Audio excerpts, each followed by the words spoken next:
Hey, Joe, and welcome to Mea Culpa. First time on. Look, let me just let my listeners know, Joe Conason is an absolute prolific author. And I don't know, how many books have you written so far? A dozen? I've written 6 books. All right, half a dozen. Half a dozen. So let me ask you this question, Joe.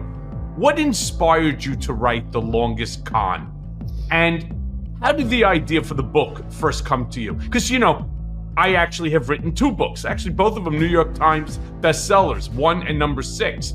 What inspired me was my ass was sitting in prison. So let me ask you, what inspired you to write this book? I had an easier road to this book than you had to yours. Although I too have had a couple of Times bestsellers in the past. Of those 6, I had 2.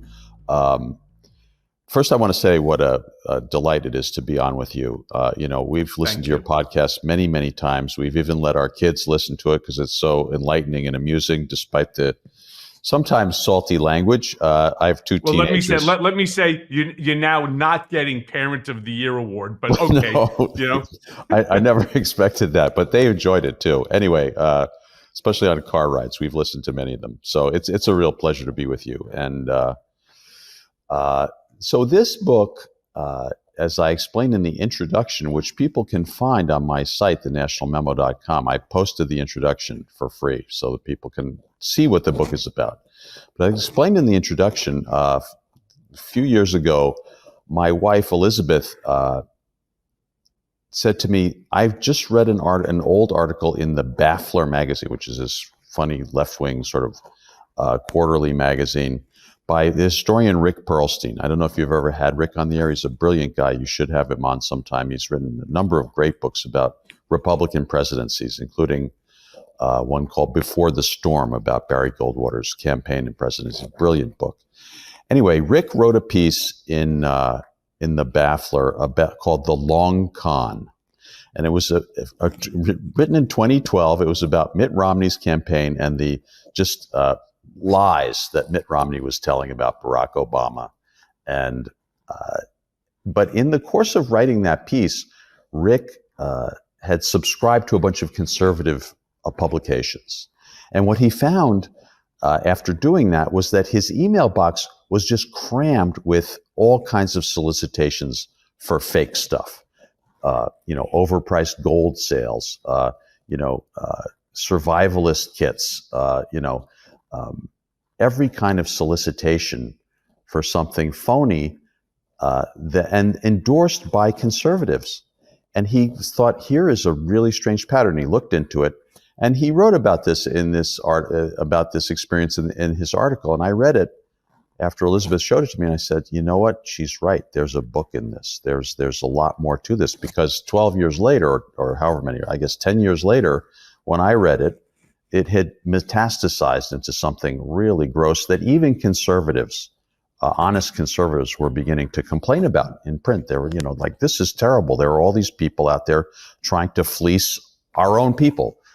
So I thought, this is a really interesting story. And the more I looked into it, I was aware of it a bit already, but the more I looked into it, the more I thought, this is not something that started yesterday. This is something that has a history, and it is now so intertwined with what we call conservatism, which I don't think is conservative anymore, that they're almost identical. As Rick observed in that article, there is such a melding of the conservative ideology and the conservative propaganda and these scams and cons and grifts that they're identical now. They're one thing. And of course, with Trump now as the kind of boss of all conservatism, everything on the right, he's sort of the apotheosis of this. He's a huge con man, as you know better than most.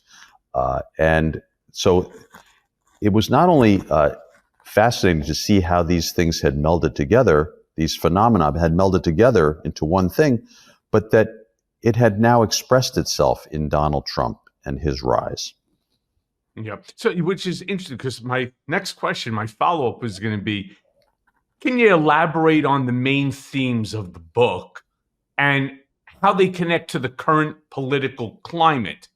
Now, I read through the book, and I can tell you, this longest con, and especially your chapter 12, which specifically deals with Donald. And I want to bring up a couple of points that you bring up there. But I really would love to get your take on how the book sort of discusses the political corruption, and how you see the themes reflected in the book written by you. How is it reflected in today's political environment? So, what I try to show in the book is that this environment of corruption and scamming and conning of people developed over a long period of time in different ways, because I think it's an interesting story. So, as you know, I begin the book with a chapter called The Role Model, about somebody who I think you must have met, Roy Cohn. Yes. Was he around was he still around when you came on? But the answer is no. However, interestingly enough, number one, I've had his first cousin on this program twice. I think I heard that. I heard one of those. Yeah, I've had him on twice. I met Roy Cohn when I was 14, 15 years of age, when I was working in Brooklyn. By the way, we should say no relation, right? I mean, no, we don't even spell it. He's Cohn, and I have the E in it. Right. But I had met him there because he represented a whole slew of individuals who were members at this club, and I was there as a kid working, and I had an opportunity to meet him. He was let's just say, an interesting guy. I've met him several times myself when I was covering politics in Manhattan at the Village Voice many years ago. And I had lunch with him even at 21 one time, with circumstances that are not really pertinent here. But I start the book with him for a reason, Michael, which is he represents kind of, to me, the beginning of the degeneration of conservatism. The acceptance of a crook like Roy Cohn, who was, as you know, a mob lawyer, never paid his taxes, ran all kinds of scams, and taught Donald Trump how to constantly lie and get away with it, and run his life with impunity from the law, from all kinds of morality. This was Donald's sort of moral role model, and it was not a good one. So it kind of begins then, and he was accepted in the highest circles of conservatism. Bill Buckley, he was friends with Bill Sapphire from the Times. He was accepted despite the fact that they all knew what he was really about. And to me, that represents kind of an inkling about what was to come. So I start the book with him, a chapter profiling him and how he came to be such an influence on Donald Trump and on conservatism in general. And then, there's a whole host of different aspects of this that the book covers. The religious right, Jerry Falwell, how it developed from there into the prosperity gospel, which are these crooked preachers who are on TV, fleecing people out of their money, who are the religious supporters of Trump and Trumpism. They were, there. I know you know about this because you appear in one chapter where I discuss some of this back when Trump was first thinking of running for president. Paula White, Benny Hinn, Kenneth Copeland, these crooked, Rod Parsley, these crooked prosperity gospel preachers. So that's one whole category. Ralph Reed is another one, even though he's not a pastor. And then, I also cover the Tea Party, which Trump emerged out of, really, and Sarah Palin, who's a major grifter, and discussing how they fell out over the grifting, spoils in the Tea Party, with different committees fighting over this. So there are many aspects of it in this book. And the way it's reflected now is, a lot of it is now centralized around Trump. Since the 2020 election, certainly, he has insisted, really, that all or at least most of the grifting somehow be channeled towards him. After the election, they told the big lie, and the big lie became a profit center for them. They booked, as I'm sure you know, upwards of $250 million into their super PAC, Save America, by pretending that it was going to be an election defense fund. It was a huge fraud and con that they ran on millions of Americans who, in their naive way, I guess, believed that the election had been stolen somehow. They were heavily propagandized on that by Fox News, among others. And as a result, they got out and started sending money to Trump, which he insisted that they had to do. And he's kept on that. They knew they were going to do this even before the election was over. Jared Kushner began to plan how to keep T-Magic, which was the fundraising arm of the Trump committee, in operation after the election, because they knew they would keep raising money, and they succeeded, in an unprecedented way in fleecing people out of a lot of money after that. But that's only one of many, as you know, scams that the Trump family, Trump himself, and his associates have run. Yeah. Well, the one chapter I just want to sort of talk to you about is chapter 12, which is entitled "The King of the Con Men." And you, of course, refer to the king of the con men as it's Donald Trump. That's what the entire chapter is about. The first question I really wanted to ask you about that is you talk about Roger Stone, and what I really want to know is how did you go about in terms of the investigative techniques for coming up with the information that you did? Roger Stone did not start the campaign. In fact, the interesting thing is in 2011, 2012, when Donald Trump first decided that he was contemplating on taking on Barack Obama, and ultimately we bailed out for the claim that we had just signed another season of The Apprentice and he was going to pull down another $65 million for it. He had just purchased the Doral and he didn't want to leave that to the kids. And he had bought as well the golf course in Scotland and one in Ireland. And there was just too much financial going on that he didn't want to leave up to the kids because he didn't have faith that they would be able to pull it off.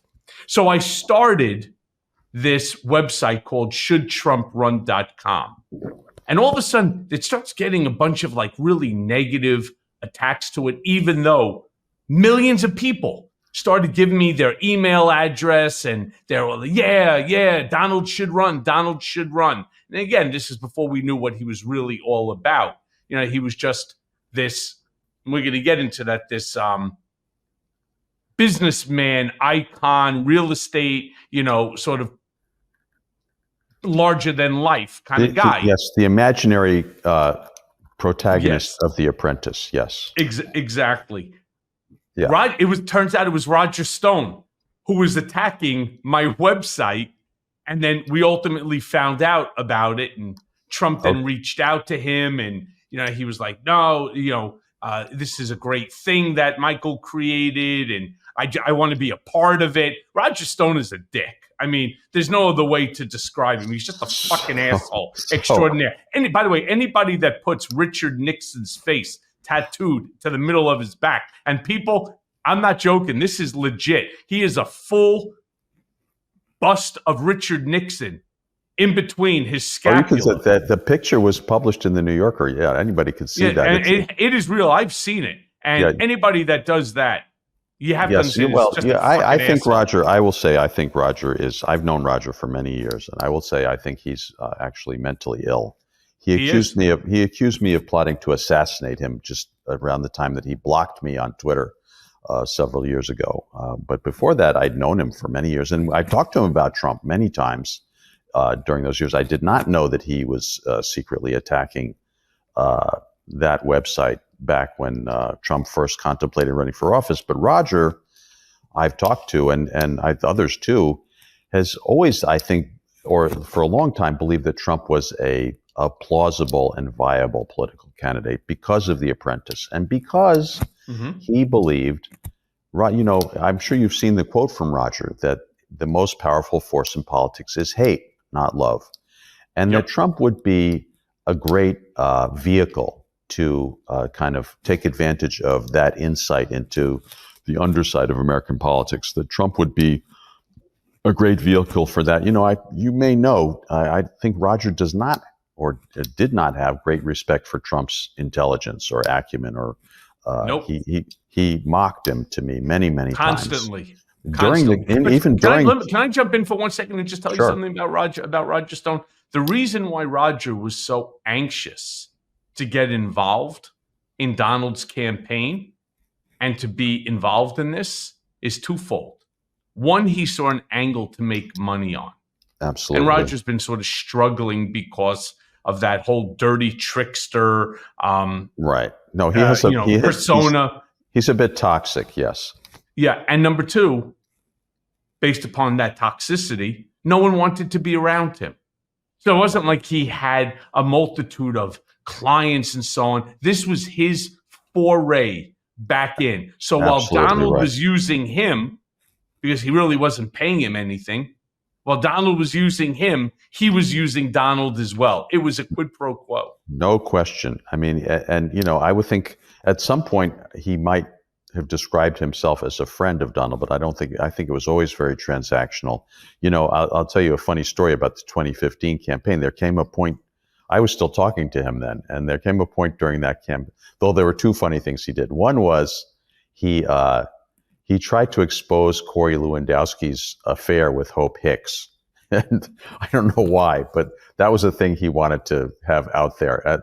Who do you think is the one that killed that story?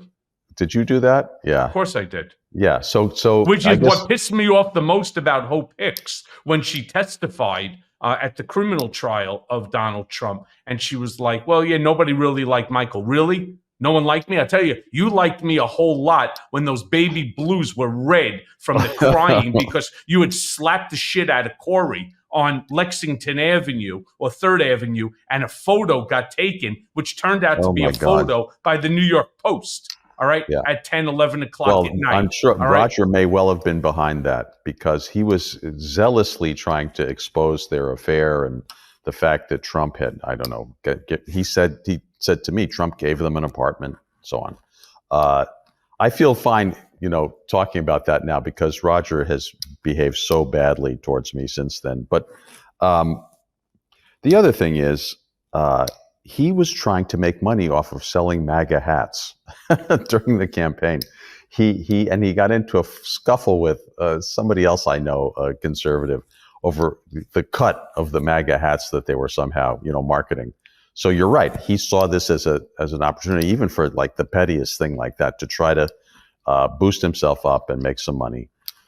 But nevertheless, I would also say Roger was a person of some insight because he did, I think, early on see that Trump and The Apprentice and the way that The Apprentice had created this character who I refer to in the book as, quote, Trump, unquote, could be sold to a big segment of the American public, including voters, as a brilliant businessman, as all the things that he really was not, but that he had been made to appear to be. And to me, that is a con. That's a fraud.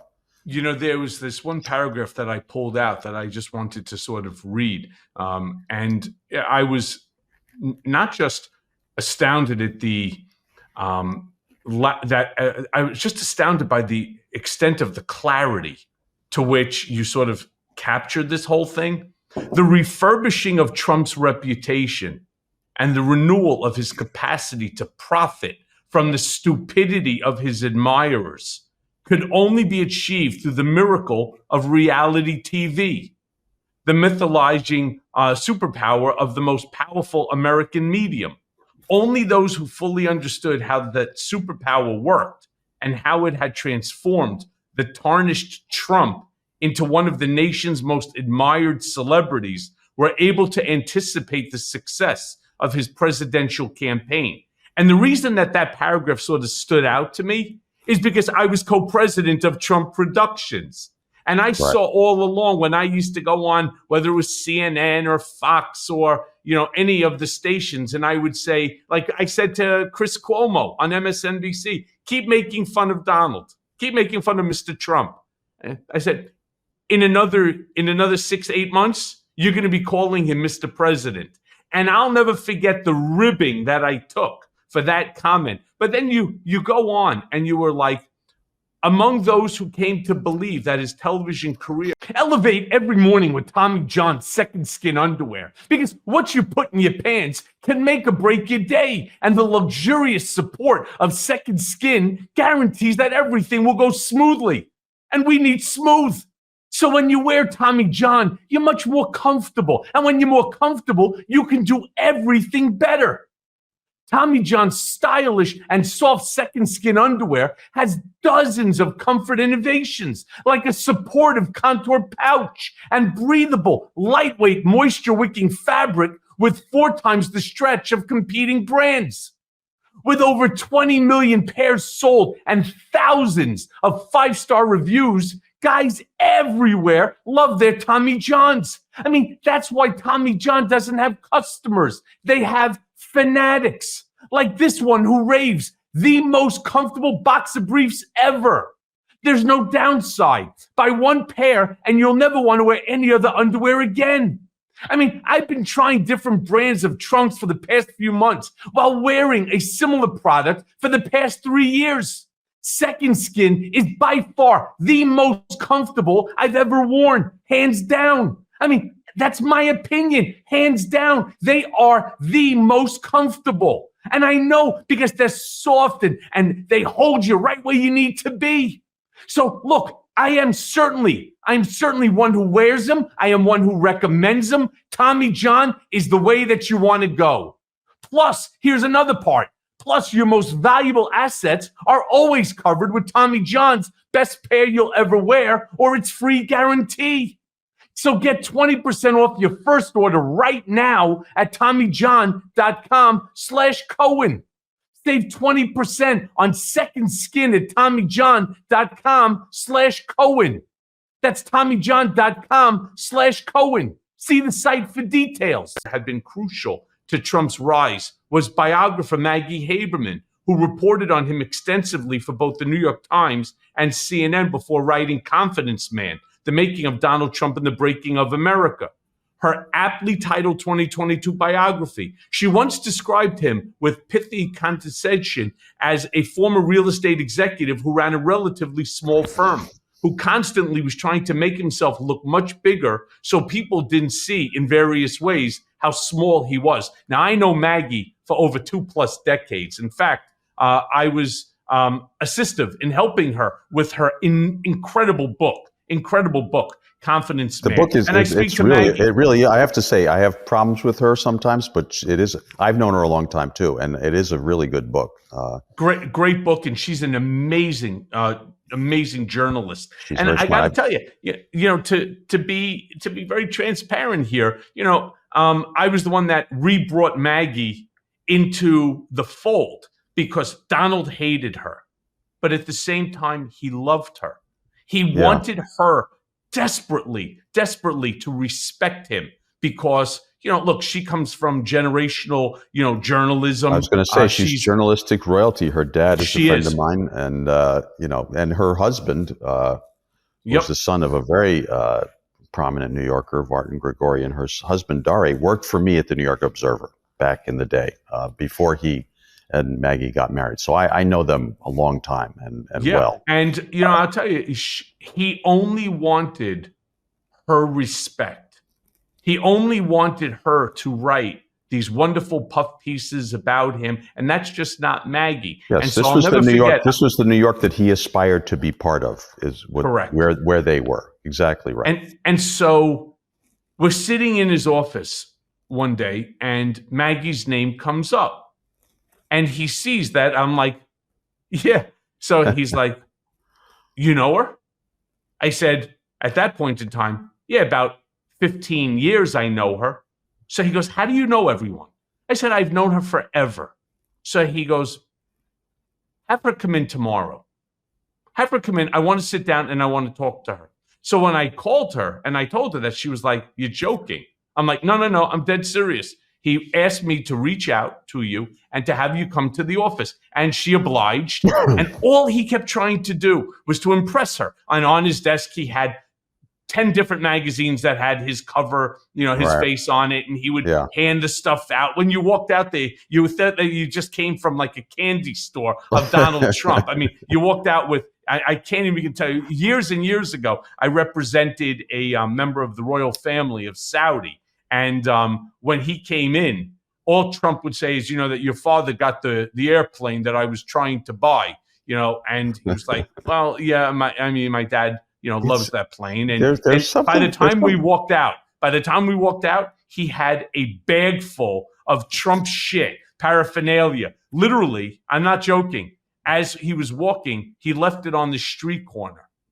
I mean, and I was like, yeah, no, you can't do that. Hilarious. Because somebody. So he goes, fuck it, I don't care. And that's really what happened. But he was so desperate. He really desperate does to get Maggie's attention. Yeah, no, we maybe not spend too much time on it, but I do think he's desperate to impress people all the time. I have a friend who is a member of Mar-a-Lago and took me there just before the presidential campaign, and Trump was not too happy to see me there. Partly because of Wayne Barrett, who was my close friend and associate, and I worked with for many years at The Voice. And he also, I guess Trump also knew me. I'd written about him a little bit. So he first comes and sort of stares at me. And it's like, what are you doing here? And sort of barely shakes my hand. Then he comes back and much more charming and friendly and like, oh, it's great to have you here. Comes back a third time with Melania to show, here's my beautiful wife. And, I'd like to introduce you. It was like the way it was changing in moment to, from 1 hour to the next while we were sitting there having dinner was, he had decided he was going to make a good impression and like show me that it was fine for me to be there. And, here's my gorgeous wife. And here's, I'm going to impress you and not be upset that you're here because I'm cool. And this is, it's almost childlike. I mean, it's like a teenager who's insecure in a lot of ways. I mean, he's an extremely dangerous and bad person, but there's also that side of him that kind of never grew up, which is what I think you're talking about. He has to show off all the time. Like, my son is 17. My son is 17. He's cooler than that. You know what I mean? It's like the Peter Pan effect, right? But Hey, Joe, let me ask you this then. Can you share an example of a particularly unexpected discovery that you uncovered during your research? I had a couple, and I asked that question as somebody who authored 2 books, myself, and in the second book, Revenge, we were speaking to an FBI agent, and I was beyond blown away when we learned a factoid, which was who was behind Trump cutting me loose, and the notion that they thought that I would just, as a member of the cult, I would just fall on the sword and die for him. And that to me was really an unexpected discovery. Well, he's watched a lot of people do that, Michael. So, Sure. I have a lot of facts and factoids that I love in this book. A lot of the stuff. But about any the unexpected really discoveries? So one thing that was really unexpected is early in the book, first couple of chapters, I'm discussing a lot the anti-communism paranoia of the late 50s, early 60s, post Joe McCarthy, that was developed into a business, a scamming business by a number of what were called professional anti-communists. And they go around sort of these barnstorming campaigns, and some of it they would do on TV, and they were very, very successful. Dr. Fred Schwartz of the Christian Anti-Communism Crusade, and Billy James Hargis, who ran something called Christian Crusade. And they made what would today be millions and millions of dollars doing this. And what I discovered that was unexpected and fun was that J. Edgar Hoover, the greatest anti-communist, of his age, hated these guys. And I discovered a whole cache of internal FBI memoranda about them, in which Hoover and his subordinates, William Sullivan and the deputy director and other top officials of the FBI, were actually tracking these anti-communist crusaders because they thought they were a threat. They thought they were a problem. And the stuff that they wrote internally about them is just scorching. I mean, up to and including, their discovery that one of them, Edgar Bundy, who was the head of the Church League of America, which spent a lot of time and money pretending or trying to smear Protestant churches as communist inspired, was himself a pedophile, not just gay, secretly gay, although he was married and a Southern Baptist pastor, but he was gay and a pedophile, and there was an extensive investigation of him.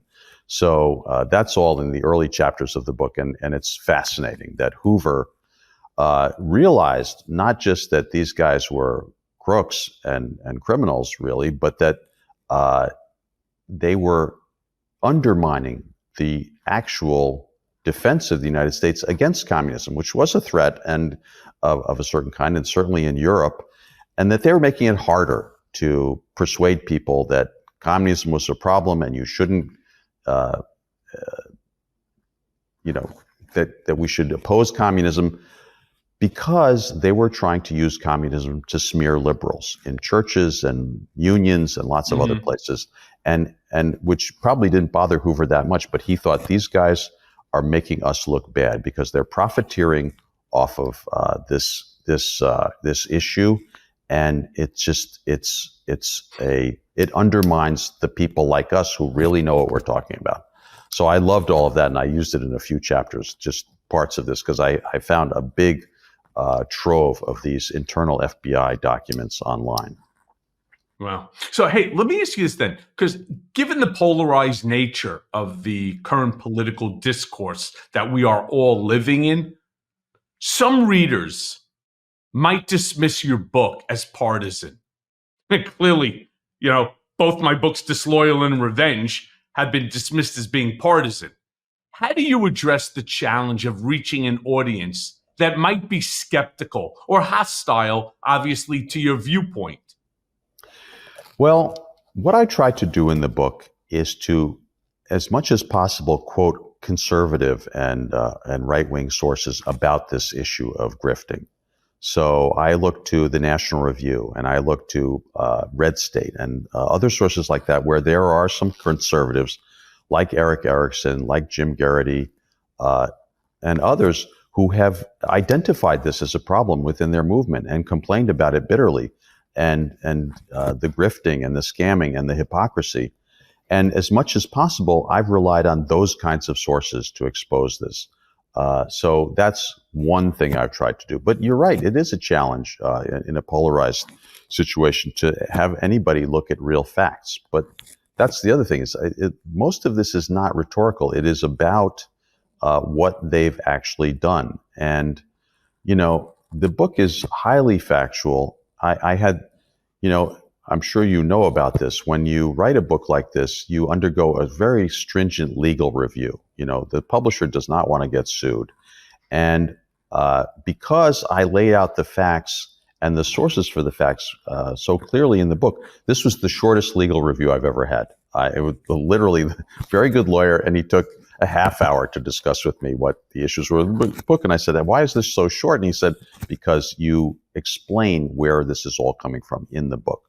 So for anybody who's willing to take a look, and I hope that conservatives will listen to somebody like my friend George Conway, who I think you also know, I do. Who agreed to write the foreword to this book, because George is still a conservative, I think, in most ways, certainly in his ideology and his basic beliefs. I think he believes in small government, all the things that conservatives have long believed in, civil liberties, but he also believes in honesty. He is an honest guy and has given up a lot to state clearly his objection to the type of fascistic and dishonest gangsterism that Trump represents. So it would be great if conservatives would listen to one of their own, like George, and take a look at this book. And, I appear regularly on Newsmax, which I'm sure you are familiar with, and I'm going to go on there. I know Chris Ruddy very well. Right, so do I, and I consider him a friend. although we certainly disagree about Trump. But I'm going to go on Newsmax and try to get them to look at this book, because they ought to know. They're the ones who are being fleeced. You know, the conservatives, as you know, Michael, the people on the right always talk about how they're owning the libs. You know, that's what they want to do. They want to own the libs. But the people they're really owning, as I show in the book, I think pretty clearly, are their own people, their own suckers, whose money they've taken over and over and over again, millions of dollars, often from people who really can't afford it. Those are not liberals who they're fleecing and gypping and stealing from. It's their own people. Yeah, but Joe, you got to be fair about that. They do get that plastic Trump card, right? The one that you can turn around and you can show to all your friends and all your family members that you are a diehard, $1,000 plus, Trump black card holder. Think about the people who bought the 47 NFT cards. I mean, at $100 a pop, because I guess they think that they're going to go have dinner with Trump at Mar-a-Lago or something. I mean, yes, they do get some. They get some little token. I mean, what about Trump University, Michael? When which I discuss at length in the book, and I know you know all about, which was denounced in the National Review on the eve of the Republican primaries. They did 2 investigations of it and decided that it was a scam. Marco Rubio and Ted Cruz put out all kinds of press releases about Trump University, and we can't have this con man Trump as the Republican nominee. And they've all surrendered to it since then. So, but the con and the grift of Trump University was just unbelievable. Well, one of the things also you may have seen, I just filed yesterday a petition, a writ of certiorari to the Supreme Court of the United States, predicated off of the unconstitutional remand against me by Trump, Bill Barr, Department of Justice. And my hope, of course, is that the Supreme Court takes the case and hears it. It's predicated off of the overturning of the Bivens case. But I didn't know you were seeking cert there. That's interesting. That was filed yesterday in the afternoon. And the reason why I bring that up is, as you discuss more and more about Trump's grift and the Newsmaxes and the OANs and the Fox News, what they've done is they've created an ecosystem of lies that just perpetuate the lie again and again and again. And it's one of the themes that I took out from your book, which is Donald Trump projects. When he knows that he did, which is the weaponization of the Justice Department to go against his critic, me, in my book Disloyal, and then had me unconstitutionally remanded back to prison to solitary confinement, it's exactly what he is claiming that the Biden administration is doing to him. That's correct. It's never happened before. Nobody's ever seen this before. Actually, fucker, you have. Every time you look in the mirror and you understand that exactly what you did. See, his belief system is that everyone is as corrupt as he is. And therefore, it's easy to project onto somebody else what he knows that he has done.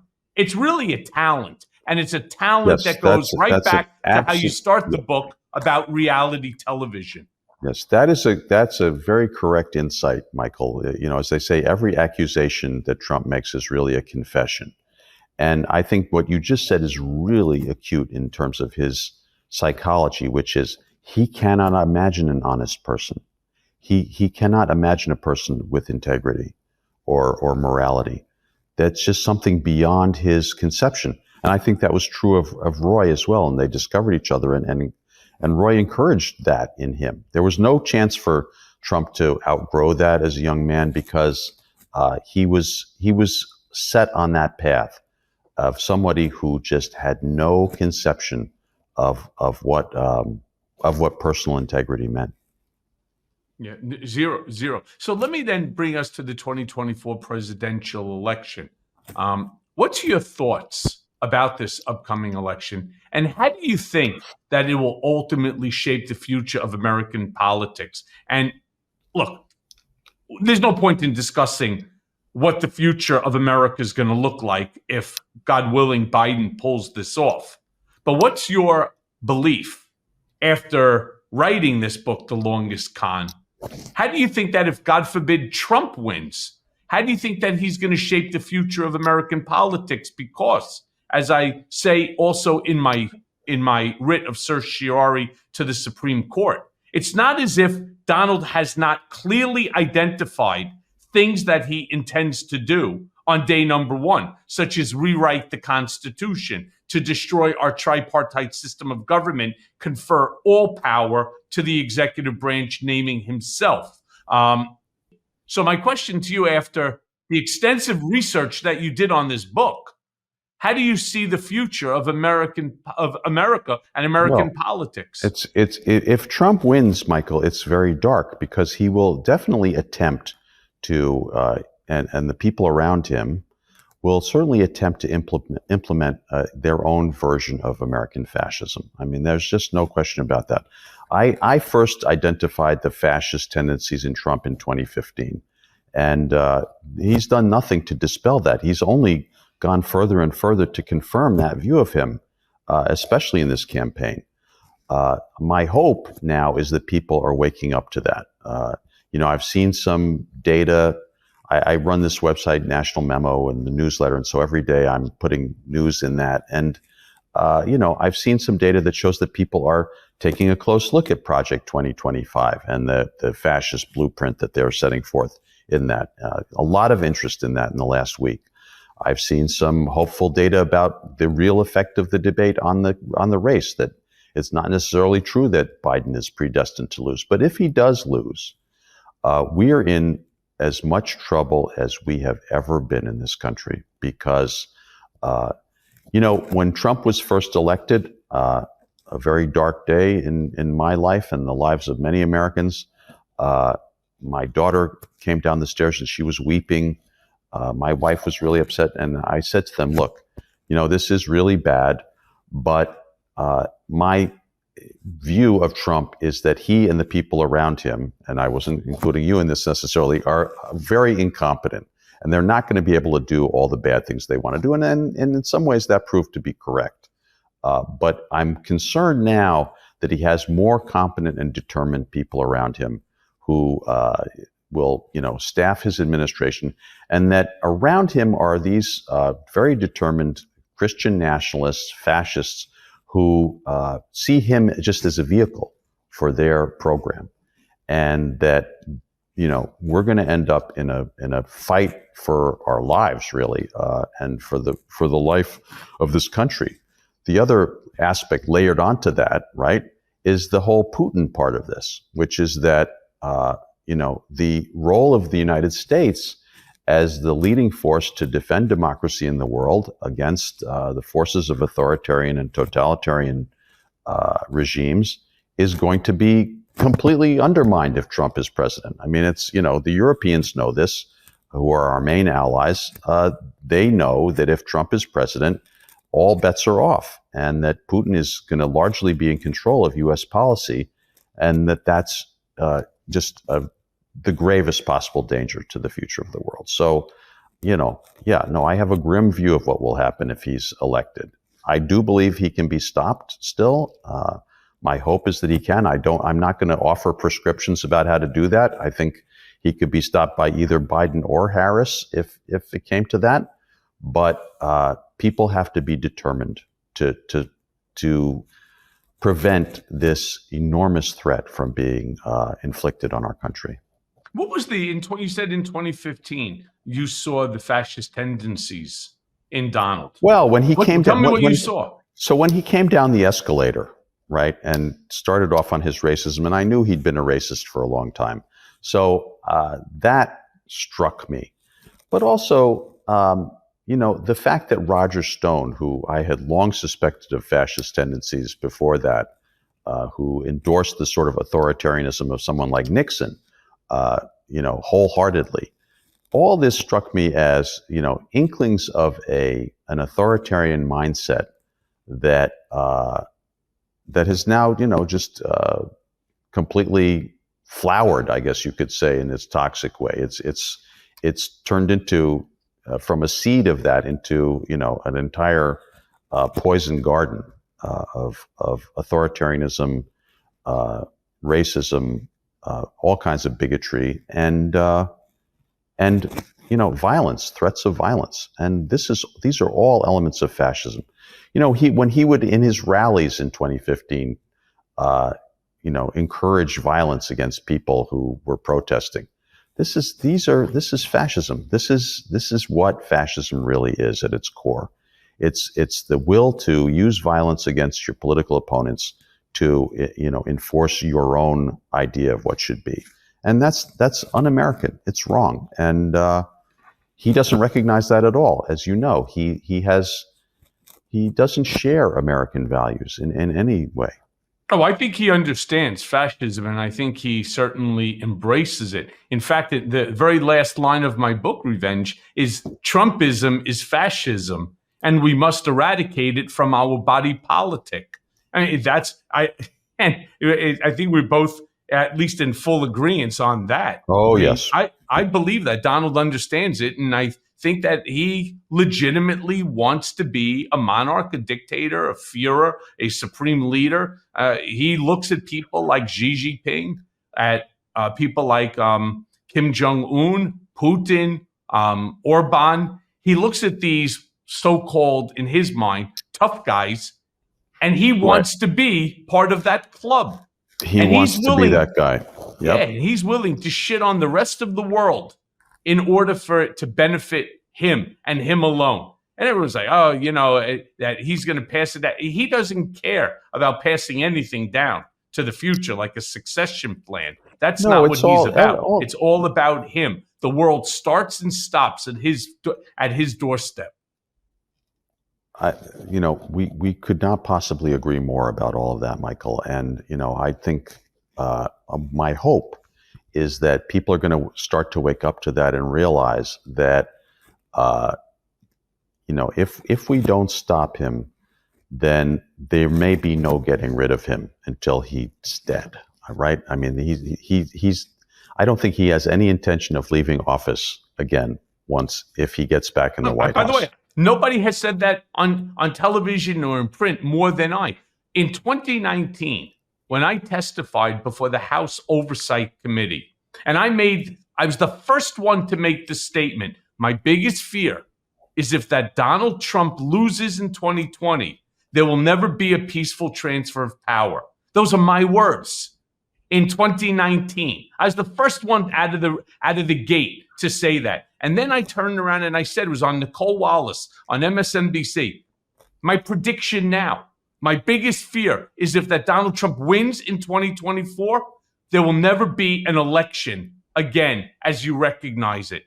And I said, I truly mean it. It's incredible. Well, they have elections in Russia. He likes the elections. He would like a Russian-style election or a Hungarian-style election. Yeah, exactly right. I use that as the example because Donald used to continuously repeat something that he had heard or read somewhere, and it was repeated so often that it's memorized by me verbatim. And he would turn around and he would say, it doesn't matter who you vote for. All that matters is who's counting the vote. And that was a Putin sort of comment at one point in time that he thought was the coolest thing he ever heard. Right? Doesn't matter who you vote for. All that matters is who's counting the vote. And that's why Putin gets like 92% of the vote election after election. As you know, that was the approach they took in 2020, which was, Steve Bannon said on Halloween 2020 in a private meeting, it doesn't matter that we won't get the most votes. We're going to say we did and act accordingly. And everybody else can suck it up. And that's what they tried to do.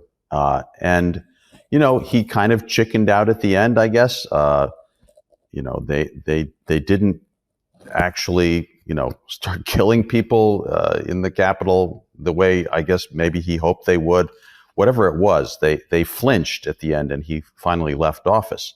But that doesn't mean that's what will happen again. Their intent was really clear. So here's another one of my predictions, Joe. everybody's talking about, how, Donald is solely driven by the almighty dollar. And that's absolutely 100% true. It was the reason why we got into the race in 2015 anyway. It was never supposed to be about winning the presidency. He didn't think he was going to be able to. It was all about increasing brand awareness. And Donald's line on that was, Michael, whatever we spend, let's make sure this is the greatest infomercial in the history of American politics. Right. That's what it was always supposed to be. Well, they did that with the book, as you recall. Yes. And I mentioned in the book. So when I talk about, Joe, Donald's desire for increased financial wealth, because that's how he evaluates himself and everybody. It's based upon where you exist on the Forbes list. The question I really want to ask you is, as you know, and from your reporting as well, all he cares about is the almighty dollar. He is also a copycat. And I predict he is going to pull a Mohammed bin Salman on the entire uber-rich class here in America. Folks like Elon Musk, folks like Mark Zuckerberg, folks like Bill Gates or the Waltons. He will go after the richest of the rich, and he will have them sign over their money. So I haven't thought about that, but that's a very interesting insight. And I'll tell you the reason why that makes sense to me is that's what Putin did. And he knows, I'm sure, that Putin is reputed to be, our intelligence services believe, he's one of the wealthiest people in the world. And the reason wealthiest. And possibly the wealthiest. And the reason is precisely what you said. He got into power and he basically robbed the wealthiest oligarchs in Russia, forced them all to turn over a lot of their wealth to him. Why wouldn't Trump be able to do the same thing if he exercised, absolute power in the United States?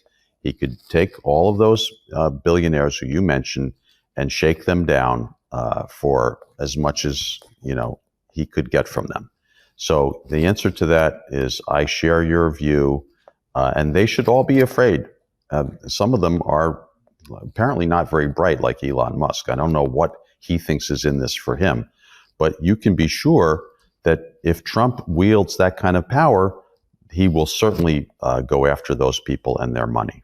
No doubt. Because that's what a gangster does. Exactly. And better than even how Vladimir Putin handled the oligarchs, including tossing them out of windows when they either refused or they didn't sign over enough.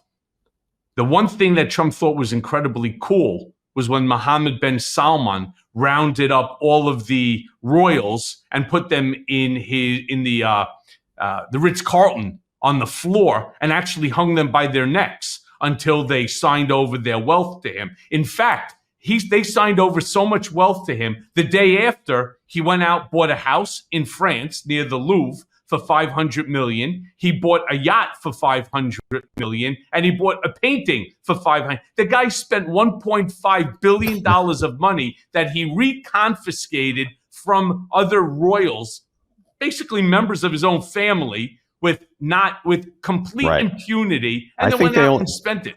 Yeah, I think they only had to kill one guy in that episode, but yes, you're right. That is the model.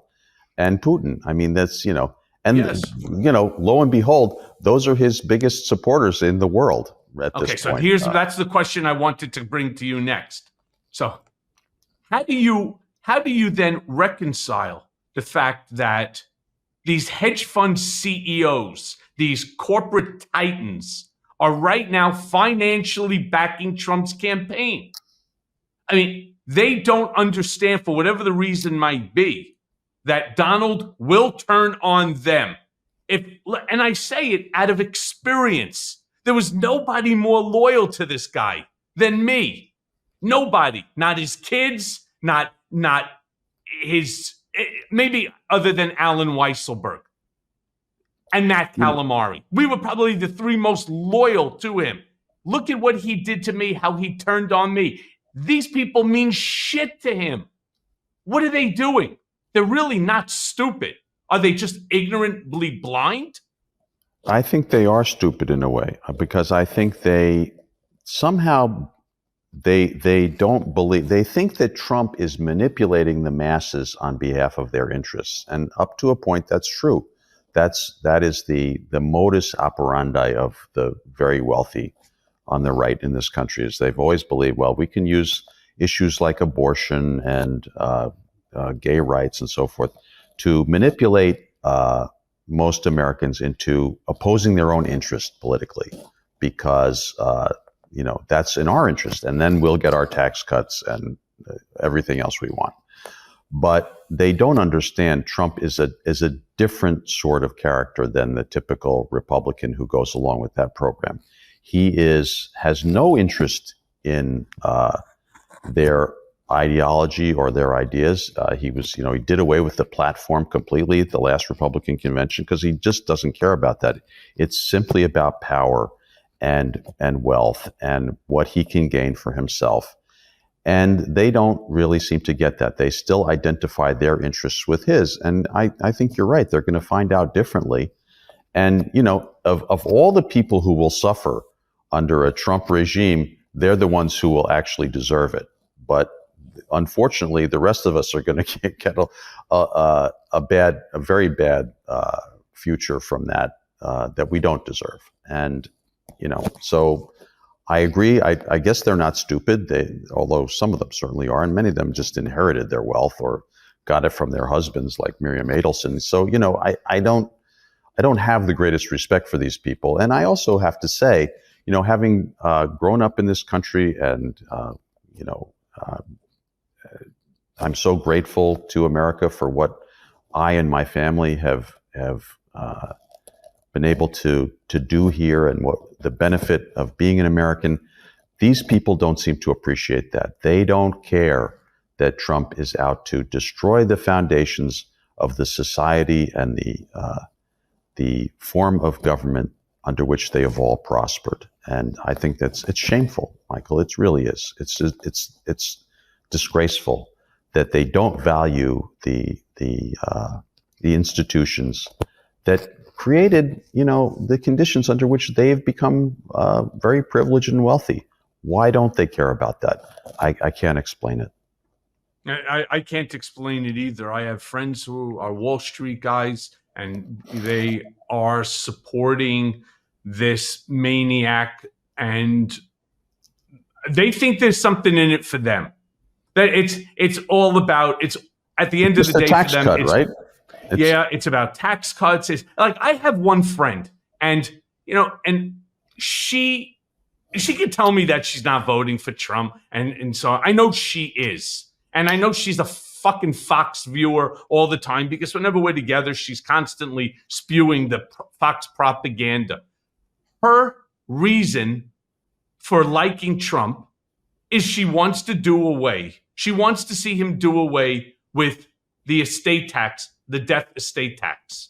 That's all she cares about. It's being able to leave There's everything hardly that any estate tax left now. I mean, there's almost nothing left of it at this point. So I don't, that there should be no estate tax. She should calm down. Right. There should be no estate tax at all. You've paid your taxes enough over the course of your life. Every day that you wake up, you buy a bottle of water, there's a tax on it. Not only is there a tax on it, there's a bottle tax on it. And then, everything that you do comes with this tax price. And her belief is that at the end, when you're no longer here, you should be able to transfer all your wealth to your children without any tax who whatsoever. did nothing to earn it, by the way, but never mind. I mean, but see, to obsess about something like that, when I assume she's a single issue voter, is the way I would describe it. She's quite well off to begin with. To look at everything that we would lose in exchange for that, I just think, that's, and that her children would lose, by the way. Myopic? Yes, the myopic at best. That's a polite way to put it. Yes. Yeah. It's a mistake of, we would say, world historical proportions. You have to hope that the great mass of Americans would understand that is a huge mistake, and that their own children and grandchildren should not be made to suffer for the sake of something like that. So, Joe, look, the hour goes by very quickly here on Mea Culpa. I have one last question for you. So, looking forward, what do you believe are the most pressing political challenges facing the United States, and how should they be addressed? Like, for example, like what strategies or policies do you think are necessary to address issues such as we'll call climate change, healthcare, gun control, social inequality, and obviously there's plenty more, but I don't want to use up our remaining minutes. Well, that's a big menu to handle in a short period of time. Look, I think that the democratic policies, the policies that certainly Joe Biden has tried to pursue as president, have at least begun to address those problems. You know, there's much more to be done, certainly on guns, where we need gun safety very badly, on climate, where we're behind where we need to be if we're going to really mitigate climate change for the generations to come. But at least a start has been made on some of those issues during this administration. And you know, had the president had more support in Congress, a bigger majority in the Senate, gotten back a majority in the House, he would have been able to do a lot more. But, you know, over the years, certainly he has made a start on that. We have a very strong economy. Our inflation was, in fact, much lower than the rest of the world. We've showed that we can start to address these issues now. And one has to hope that if you really want to see any of that change in the years to come, that we will have a Democratic administration and some Republicans, by the way, who are willing to cooperate, as at least a few of them were on the infrastructure, which is another huge issue that the country has faced for years, that Trump pretended he was going to solve and he did nothing about it.